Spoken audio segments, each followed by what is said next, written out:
안녕하세요, 차우진입니다. 오늘 퇴근길 인문학에서는 팬덤에 대한 이야기를 해보려고 합니다. 얼마 전 BTS가 빌보드 1위를 차지했습니다. BTS의 빌보드 1위, 어떤 의미가 있을까요? 일단 빌보드 차트에 대한 설명을 좀 드려야 될 것 같아요. 그 빌보드 차트 핵심은 빌보드 200 그리고 빌보드 핫100 이렇게 나눠지는데 그 중에 빌보드 200은 앨범 차트라고 불리고 빌보드 핫100은 싱글 차트라고 불립니다. 그 빌보드 200 차트 같은 경우는 피지컬 앨범, 그러니까 실물 앨범 판매량의 그 현재 음악 서비스 스트리밍 횟수를 앨범 단위로 환산해가지고 추산하는 방식이고요.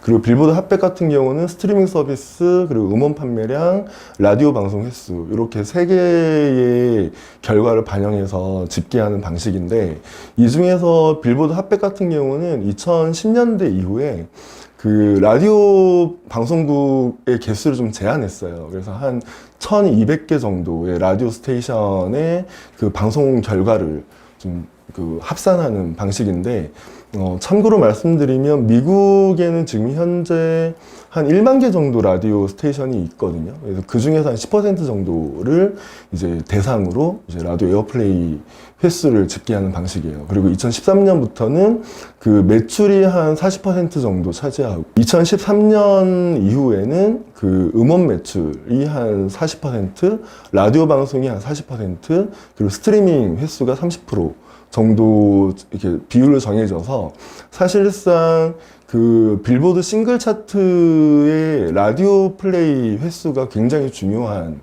그 비중을 차지하고 있습니다.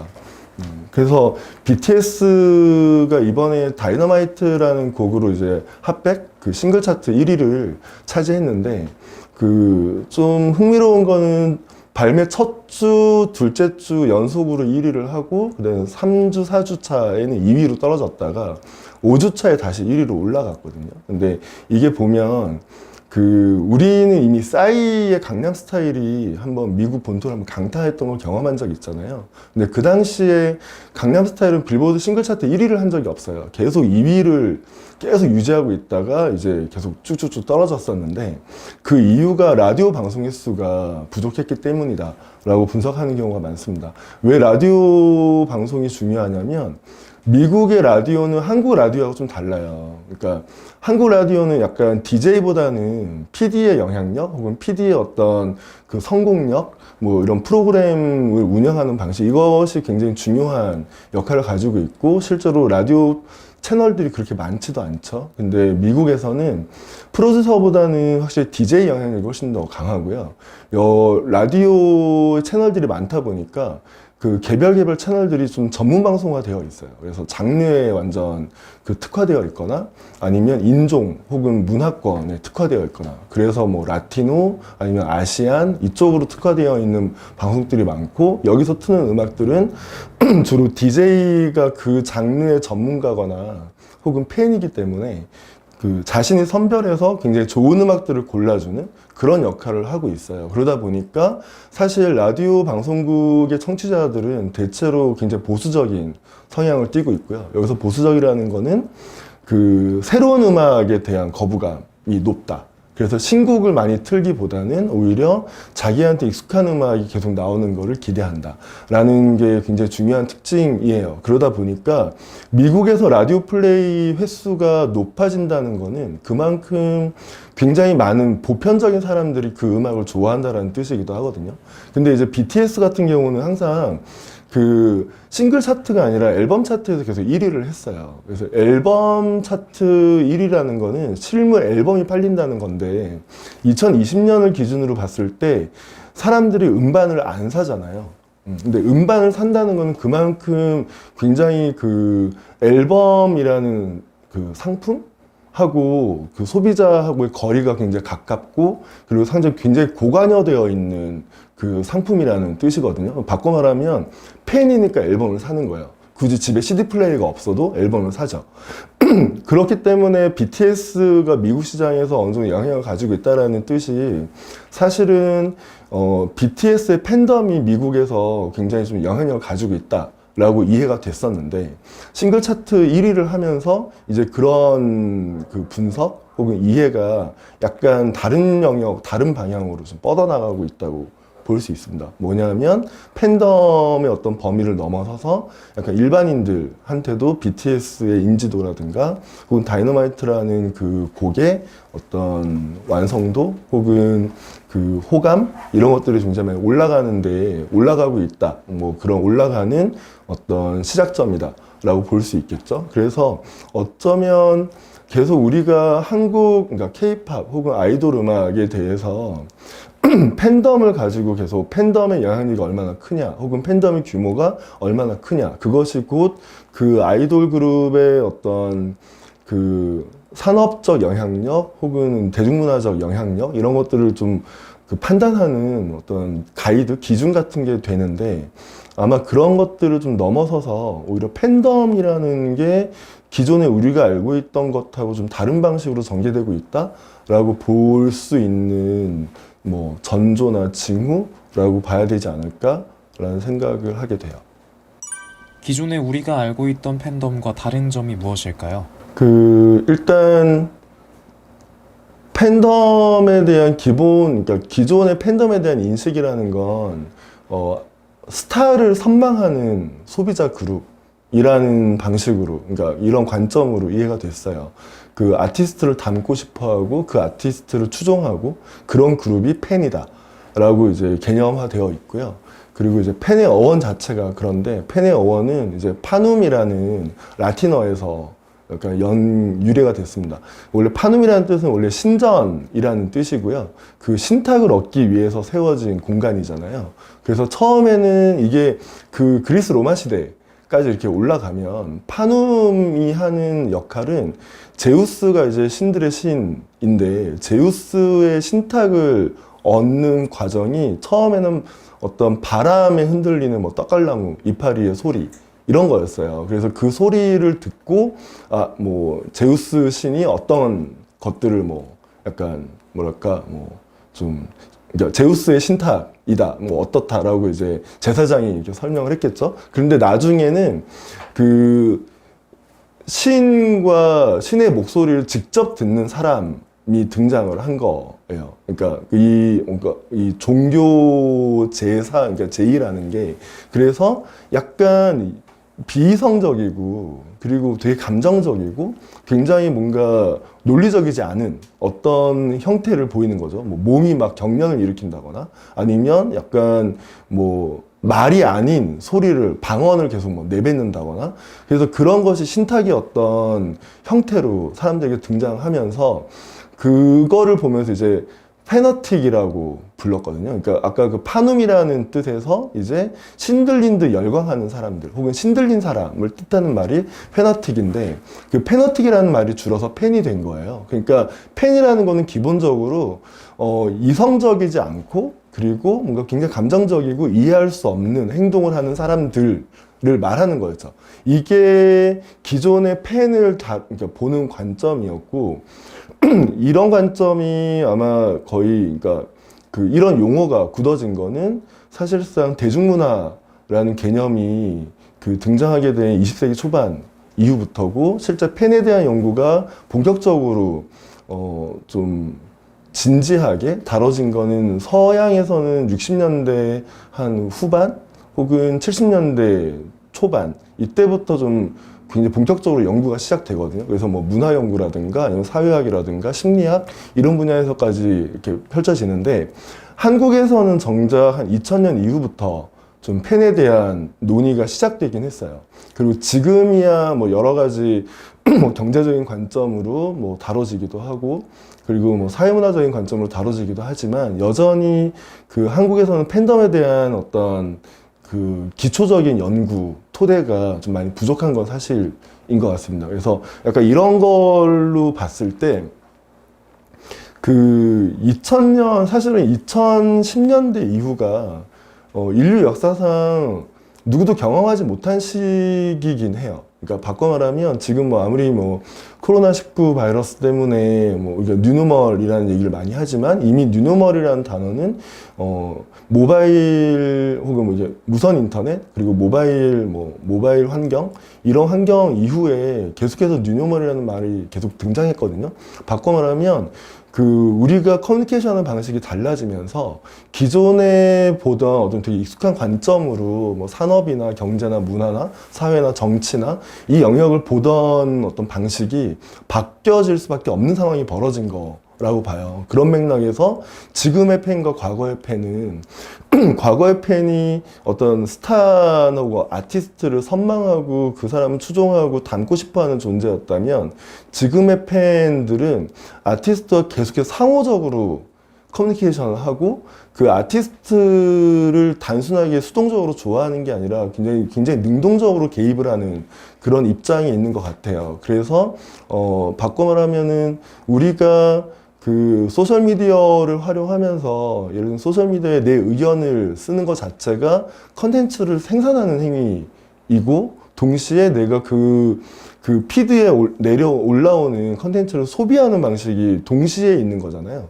한 개인한테 소비자와 생산자의 정체성이 동시에 있는데 팬들도 마찬가지로 팬의 정체성과 생산자의 정체성과 그리고 심지어 그 컨텐츠를 유통하는 그 미디어 역할을 동시에 하고 있는 그런 입장이 달라지면서 과거와 현재의 팬덤의 개념이 아주 결정적으로 달라지는 것 같아요. 그리고 또 하나 생각을 해보면 사실상 이 현대 사회의 이 미디어가 어떤 미디어의 개념이 바뀌면서 우리한테 좀 각각 개인들이 좀 고민하는 지점들은 자기 정체성에 대한 고민이거든요. 나는 누구고, 나는 뭐 하는 사람이고, 무엇으로 나라고 설명할 수 있을까에 대한 좀 근본적인 고민들이 있는 것 같아요. 근데 그런 점에서 팬덤이라는 거는 내가 어떤 아티스트를 좋아한다라는 그 행위 자체가 내 정체성을 설명하는 그런 개념으로 넘어가면서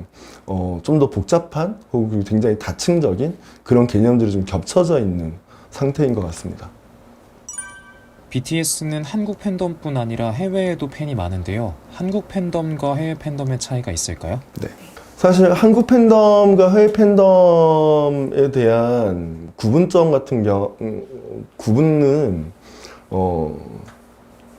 단적으로 이렇게 많이들 이해를 하고 있어요. 한국의 팬덤이 훨씬 더 조직화되어 있고 해외 팬덤은 좀 더 흩어져 있다. 라고 얘기를 많이 하는데 저는 일부는 맞고 일부는 틀리다고 생각을 하거든요. 왜냐하면 실제 해외 팬덤 같은 경우도 2015년 한 10년대에서 15년 사이에 굉장히 많이 조직화되는 경향들이 있어요. 뭐 레이디 가가의 팬들이나 혹은 여러 이제 보이그룹의 팬들이 실제로 이제 소셜미디어를 기점으로 굉장히 조직화되고 조직적으로 활동을 하고 심지어 어떤 사회적인 이슈에 대한 발언들도 굉장히 좀 강하게 하는 경향들을 보이고 있어서 단지 그냥 조직화 자체가 뭐 국내와 해외 팬덤을 나누는 기준은 아닌 것 같다라고 생각을 하는데요. 제가 좀 집중하는 건 오히려 정서적인 면인 것 같아요. 그래서 해외 팬덤 같은 경우는 역사가 일단 굉장히 오래됐고 그리고 음악뿐만 아니라 사실 굉장히 많은 다양한 장르의 팬들의 역사가 좀 유서 깊다고 할 정도로 깊거든요. 그냥 쉽게 생각하면 스타워즈, 뭐 스타트랙, 뭐 마블, 코믹스에 대한 팬덤을 생각하시면 될 거예요. 워낙 미국, 특히 미국이나 유럽에 있는 팬들 같은 경우는 그 서브컬처에 대한 정서나 혹은 밀착도가 굉장히 높은데 이게 사회적으로 어떻게 받아들여지냐가 또 중요한 것 같아요. 근데 실제로 이제 그게 굉장히 물론 타자화되고 이제 그러니까 타자화되는 경향들이 있긴 하지만 그렇다고 사회에서 어떤 배척되거나 배제되진 않았거든요. 그냥 조금 이상한 사람들 혹은 좀 특이한 그룹 그리고 그게 세대 문제하고 겹쳐지면서 한 10대 혹은 20대 초반에 좀 새로운 세대나 혹은 새로운 감수성의 등장 이런 식으로 이해가 됐었고 그게 오히려 기성세대하고의 충돌이라기보다는 오히려 그들이 이제 기성세대화 되면서 시장이나 산업이 더 커지는 방식으로. 그래서 요즘에 뭐 스타워즈 같은 영화들이 계속 프랜차이즈 영화들이 계속 나오는데 보면 굉장히 많은 사람들이 자신의 자녀들을 데리고 극장에 가서 스타워즈를 같이 보는 어떤 현상들이 굉장히 있어요. 그리고 그것들이 뭔가 이상한 행위라기보다는 굉장히 좀 가족적인 분위기에서 이해되는 게 있는데, 한국도 요즘에는 뭐 워너원이나 BTS 같은 경우도 이제 부모와 자녀들이 함께 뭐 팬 활동을 하는 그런 사례도 있긴 하지만, 기본적으로 한국에서 팬덤, 특히 아이돌 음악, 아이돌 가수의 팬이 된다라는 거는 그 90년대 이후부터 굉장히 좀 사회적으로 좀 문제시됐던 맥락 안에서 이해를 할 수 있다고 봐요. 뭐 예를 들면 90년대에 그 당시에 팬에 대한, 특히 아이돌 음악을 좋아하는 팬들은 10대 소녀들이었는데, 이 10대 소녀들에 대한 사회적인 시선, 바꿔 말하면 언론이라든가 혹은 기성세대가 그 팬들을 어떻게 봤냐라고 살펴보면, 일단 10대 여학생들의 일탈, 행위, 그리고 하라는 공부는 안 하고 맨날 아이돌 가수 뒷공문을 쫓아다닌다. 아니면 뭐 정말 약간 계속 음악에 뭔가 약간 아까 얘기했던 그 페너틱한 약간 비이성적인, 이해할 수 없는, 정말 얘네가 공부해야 될 시기에 왜 이렇게 오빠들을 쫓아다니는지 이거에 대해서 아무도 이해를 못하고 그것들을 오히려 막으려고 했던, 그래서 그런 90년대 중후반부터 그런 흐름들이 있었는데 또 거기에 더해서 산업적으로는 음악계에서는 아이돌 가수들을 실제 가수로 인정을 안 하는 분위기였어요. 그러니까 예를 들면 서태지와 아이들과 극명하게 대비되는, 서태지와 아이들은 어떤 혁명 전사 같은, 혹은 한국 음악이 사회적인 어떤 역할을 하는데 기여한 인물, 그래서 역사적인 인물 혹은 레전더리한 인물로 여겨지는데, 반면에 그 이후에 나왔던 H.O.T나 혹은 뭐 SES나 이런 보이그룹 걸그룹들은, 그리고 뭐 그 이전에 뭐 NRG도 있었고 클론도 있었죠. 댄스 음악을 하는 그런 가수들은 그냥 되게 얕아 보이는 거예요. 뭐 어떤 사회적 인식 없고 그냥 춤추는 음악을 하는, 진정성이 없는 음악을 하는 사람들. 근데 이들이 립싱크도 하고 퍼포먼스 중심으로 막 무대를 보이다 보니까 음악이 아닌 것을 음악으로 포장해서 판다 라는 식으로 그러니까 이해되다 보니까 그들이 가요계를 망치는 주범처럼 된 거죠. 그러니까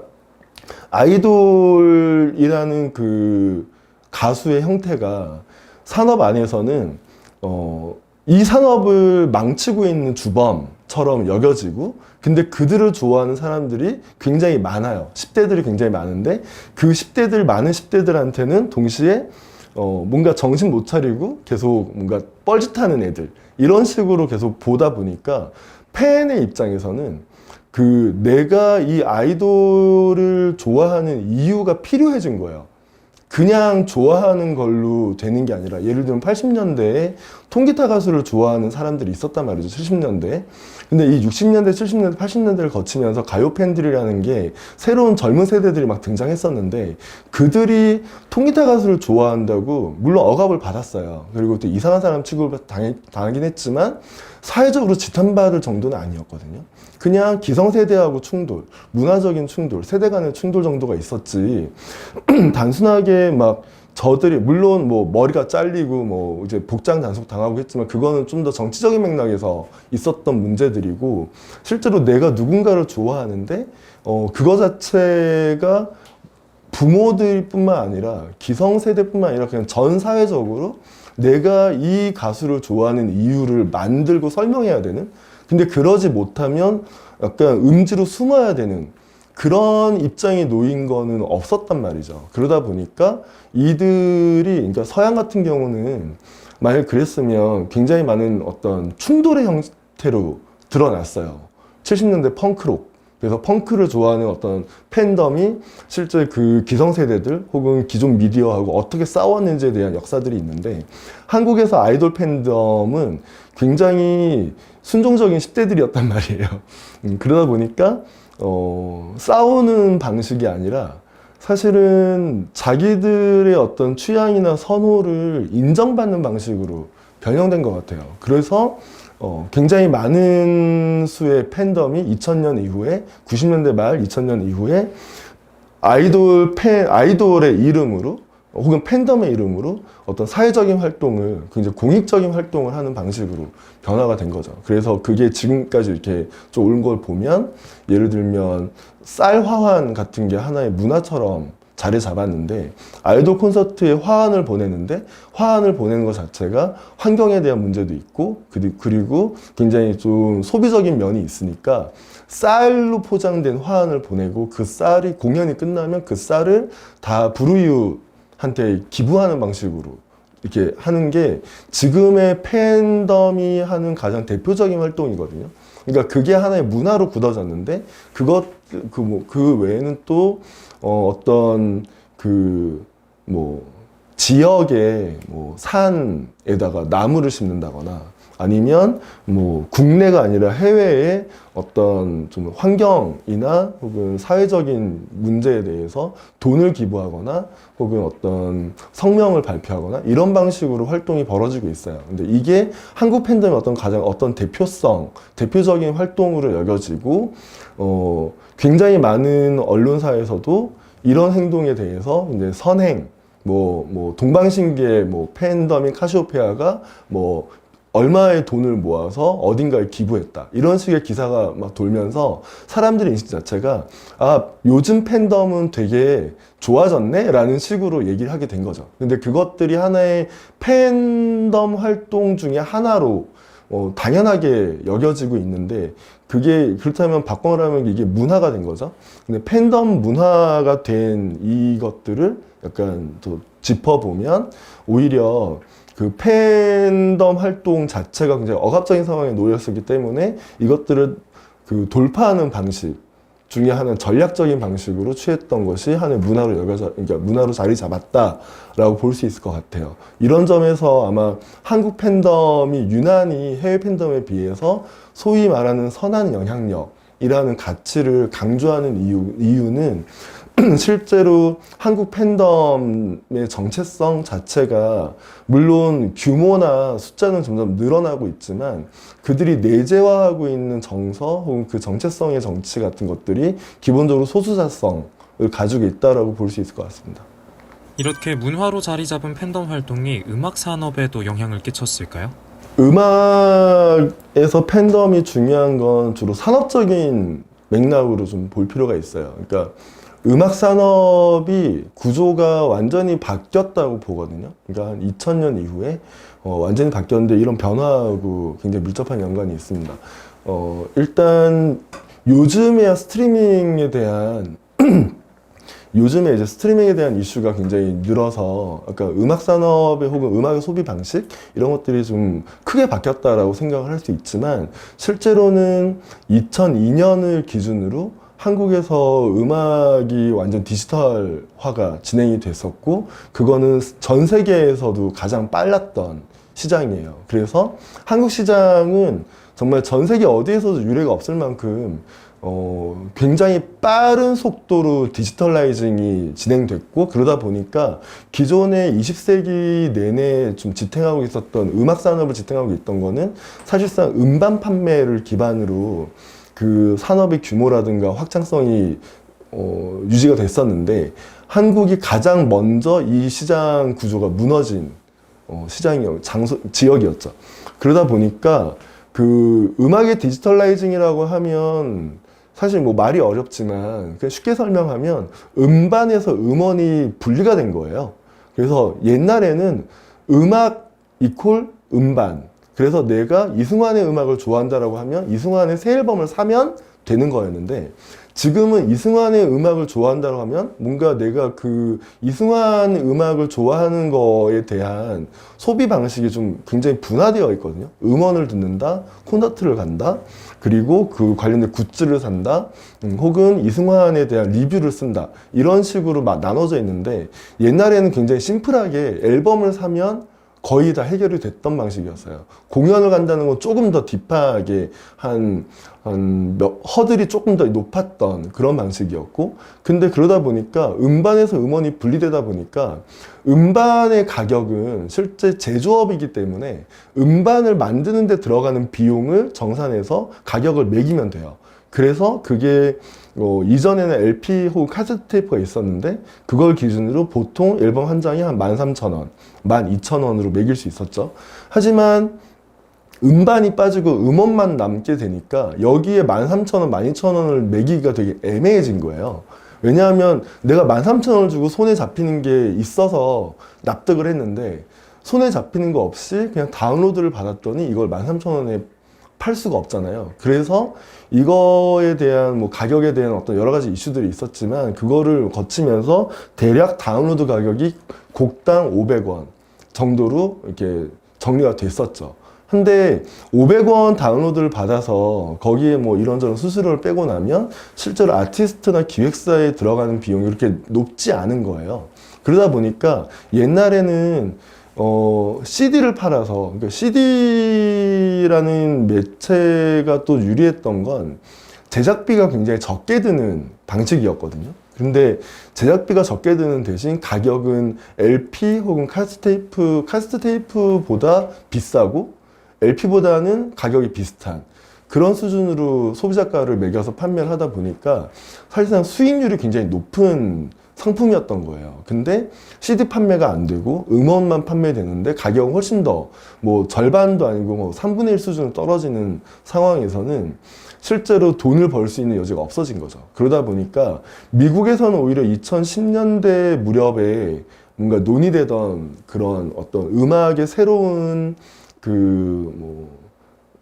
수익 모델, 혹은 사업 모델, 이런 것들이 한국에서는 2000년대 초반에 굉장히 빨리 벌어진 감이 있어요.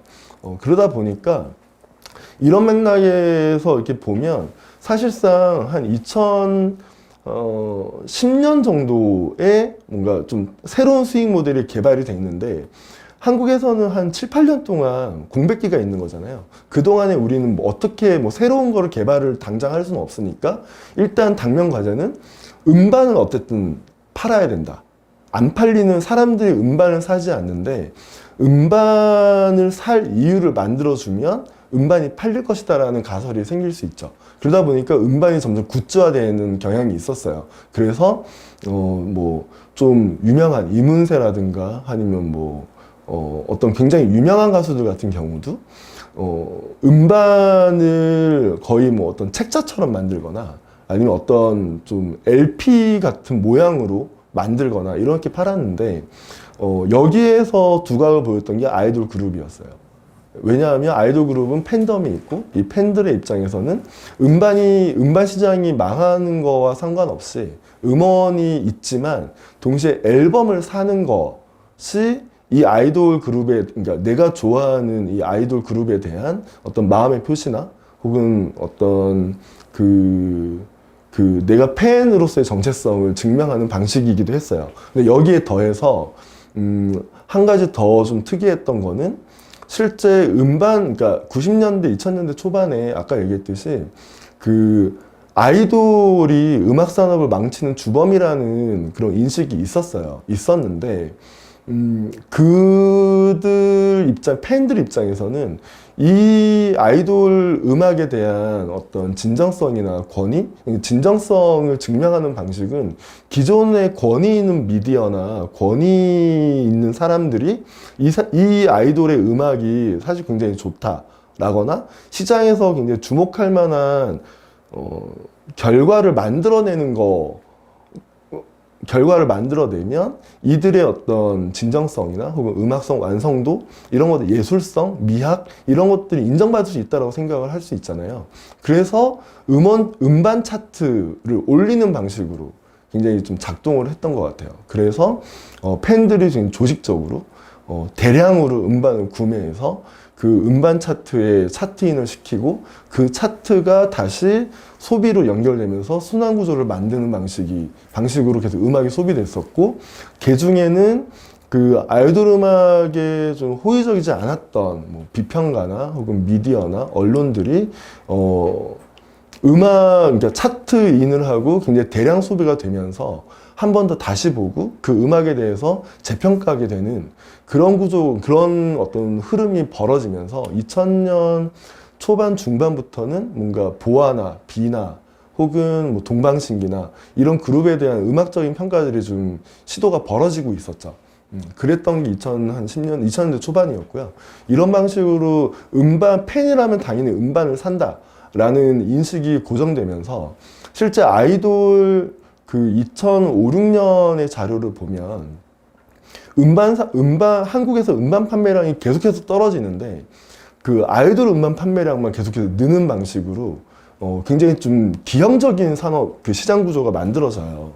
이게 2010년대까지 진행됐었고 실제로 한국 음악 시장이 그 2010년대 이후에 전 세계 글로벌 기준으로 원래는 10위권 바깥에 있다가 한 2010년대부터 그 10위권 안으로 들어오거든요. 12위에서 뭐 12, 12에서 9위, 8위, 지금 현재는 전체 시장 규모는 6위를 차지하고 있는데 이렇게 한국 시장이 계속 성장하는 데 기여한 것도 사실상 아이돌 팬덤이 굉장히 크게 기여했던 거죠. 이렇게 보면 아마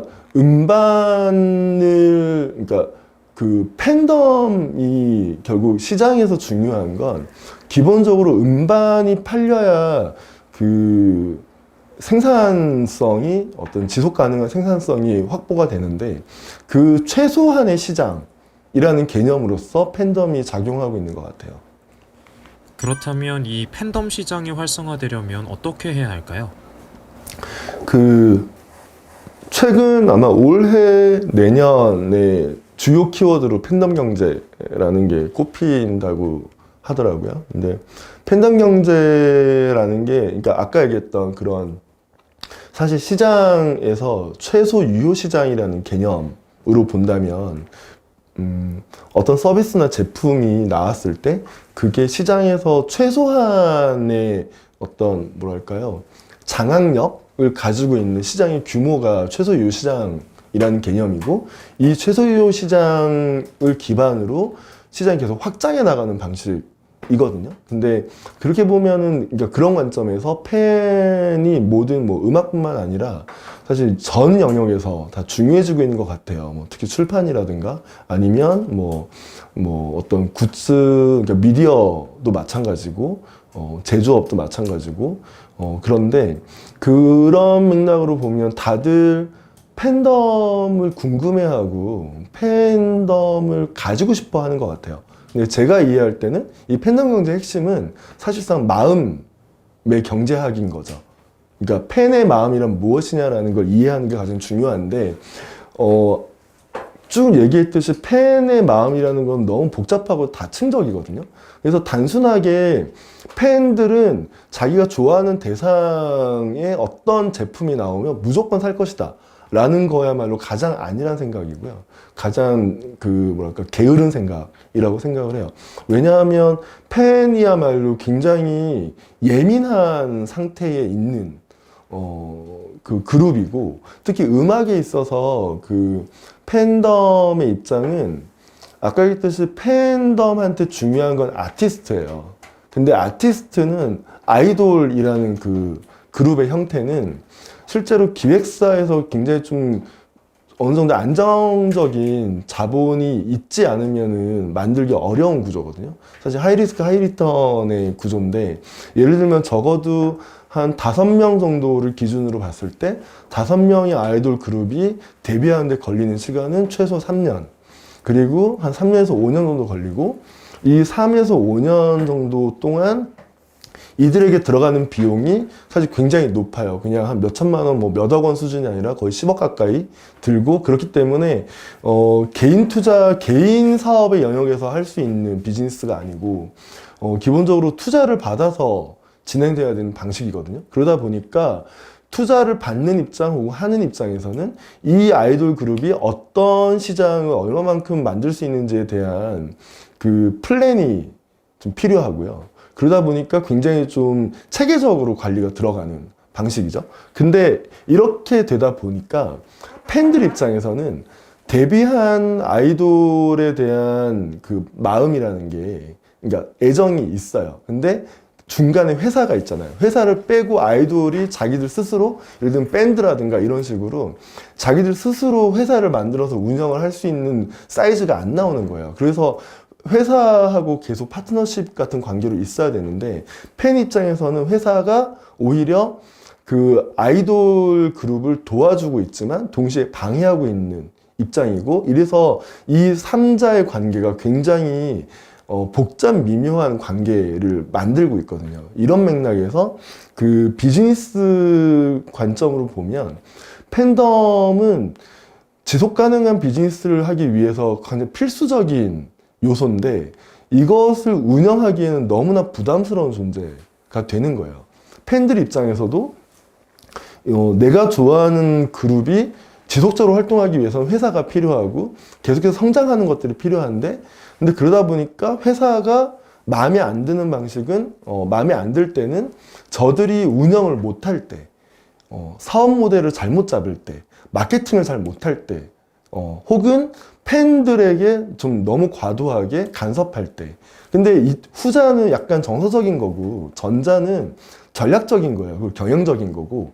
그래서 아이돌 팬들이 특이하게도 굉장히 기이한 형태인데, 팬들이 전략을 짜거나 기획을 하거나 마케팅 플랜을 짜는 방식으로 팬 활동을 하거나, 혹은 그런 회사나 커뮤니티에서 그렇게 어떤 의견을 계속 개진하는 것들이 좀 한국 아이돌 그룹의 그룹 팬덤의 좀 특이한 점이라고 봐요. 그냥 단순하게 음악이 좋다, 뭐 외모가 멋지다, 뭐 스타일 너무 좋다, 뮤직비디오 되게 잘 나왔다, 이런 게 아니라 이번 비디오는 글로벌 진출하는 데 있어서 어떤 역할을 할 수 있겠다. 이번에 나온 신곡은 약간 얘네들이 어떤 가지고 있는 컨셉이라든가 이미지하고 굉장히 잘 맞아서 앞으로 뭐 어떤 것들을 더 활동을 더 할 수 있겠다. 콘서트를 어떻게 하면 되겠다. 아니면은 어떤 메시지를 가지고 있으니 이런 식으로 마케팅 플랜을 짜면 되겠다. 이런 식의 피드백을 줘요. 뭐 유튜브에 댓글이라거나 아니면은 팬들이 모이는 커뮤니티거나 혹은 개인 블로그 같은 데다가 그런 식의 전략들을 막 분석을 하거든요. 이게 아마 해외 팬들 혹은 국내 다른 영역의 팬들하고 가장 달라지는 가장 큰 차이점인 것 같아요. 왜냐하면 팬들 입장에서는 회사, 그러니까 그 시장에서의 어떤 그 뭐랄까, 시장에서 이 아이돌 그룹이 성취해야 되는 성과가 이 아이돌 그룹이 해체하지 않고 계속 지속적으로 활동하는 데 가장 중요한 여건이기 때문에, 그 요건을 충족시키기 위해서 팬 스스로가 전략을 짜고 기획을 하고 계속 관리, 그 소위 말하는 고나리질이라고 하는데, 그런 것들을 계속 뭔가 피드백을 계속 보이는 거죠. 그러다 보니까 이들이 음악 산업의 전문가처럼 되는 경우들도 있고, 실제로 굉장히 어떤 산업 요소에, 예를 들면 음악이 아니더라도 다른 분야에서 자기 커리어를 쌓아가면서 그것들이 계속 반영되고 서로 상호작용하는 그런 현상들이 있는 것 같아요. 그래서 오히려 이 음악 산업적인 관점, 비즈니스적인 관점에서 팬들을 보면, 그 팬들, 그러니까 비즈니스의 관점으로 팬들을 보면 최소 유효 시장으로서 가능하지만, 팬들 입장에서도 비즈니스적인 관점을 가지고 팬 활동을 하고 있다라는 게 아마 가장 큰 차이인 것 같습니다. 팬덤 문화의 미래는, 그러니까 지금 단계로 보면 사실 미디어 환경하고 굉장히 밀접한 것 같아요. 그러니까 사실 거의 모든 것들이 그런데, 제가 보는 주요 관점은 일단 미디어, 그리고 또 하나는 세대적인 관점, 이 두 개로 팬덤 문화의 미래를 볼 수 있을 것 같다라고 생각을 합니다. 일단 미디어, 그러니까 매스미디어 영향력이 굉장히 줄어들었잖아요. 줄어들고 대신에 개인 미디어가 되게 중요해지는 사회가 됐어요. 그러다 보니까 이때 굉장히 거듭해서 강조되는 게 개인의 목소리거든요. 그러니까 개인의 취향, 개인의 세계관, 가치관, 그리고 그 사람의 태도, 이런 것들이 이전 어느 때보다 더 중요해지고 있고, 그 사람들의 어떤 이런 개인의 목소리를 가지고, 이 목소리 혹은 정체성이죠. 이 목소리와 정체성을 기반으로 비즈니스 구조도 새로 재편되고 있고, 미디어 산업도 재편되고 있는 것 같아요.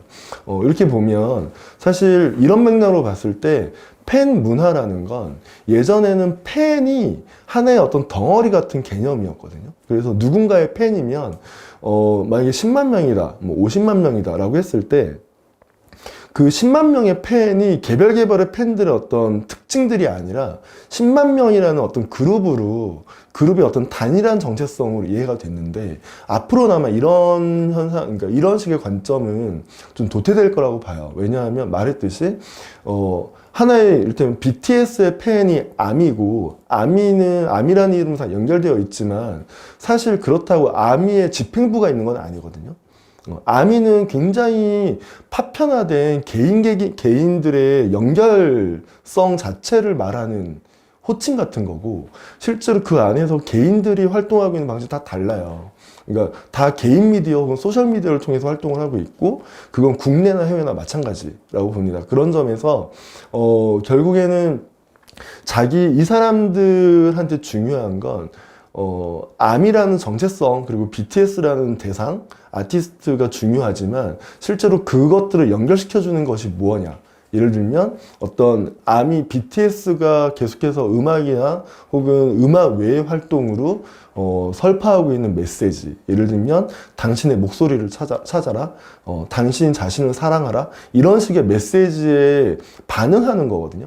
반응하는 행동으로서의 팬덤 활동인데, 그래서 그 반응의 결과가 내가 아미다라는 선언으로 나와요. 그래서 아미에 가입하는 방식이 아니라 내가 아미를 선언하는 방식으로 나오고, 이런 것들이 아마 BTS 팬덤의 중요한 차이 특징 같은 거긴 하지만, 사실상 앞으로는 거의 모든 팬 활동이 이런 식으로 전개될 거라고 봐요. 그래서 이때 옛날처럼 뭐 어떤 그 팬클럽이라는 어떤 그룹이 실제로 굉장히 뭐 규모가 많아지고 그리고 커지고, 그 그룹에 가입하려면 어떤 특정한 양식을 작성하고 규칙을 따라야 되고, 이런 것도 물론 없어지진 않겠지만 여전히 있을 거고, 그걸 기반으로 비즈니스도 만들어지고 하겠지만, 실제로 되게 많은 사람들이 굳이 그렇게 팬클럽에 가입하지 않더라도 내가 누군가의 팬이다 라는 정체성을 계속 가져가거나 선언할 수 있는 가능성이 높다. 왜냐하면 그만큼 내가 어떤 대상의 팬이 된다는 거를 말하는 게 예전에 비해서 어렵지 않은 상황이 됐다라는 거죠. 그러니까 매스미디어가 아니라 개인 미디어 환경으로 바뀌면서 내가 내 취향을 드러내거나 내가 선호하는 뭔가를 밝히거나 하는 것이 내 정체성을 굉장히 잘 설명해주는 요소가 되는 거잖아요. 그리고 그것이 촘촘하거나 좀 특이하거나 혹은 고급질수록 이 사회적 관계에서 나의 정체성이 혹은 위치가 달라진단 말이죠.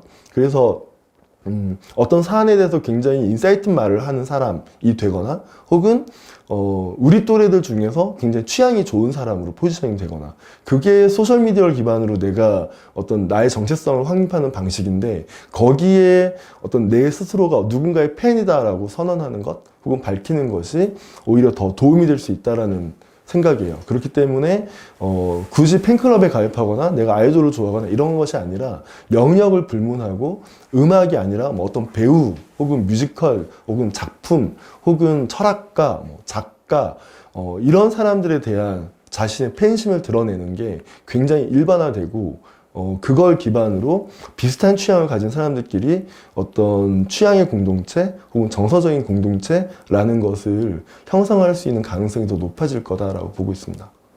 오늘 퇴근길 인문학에서는 팬덤에 대해서 알아봤습니다.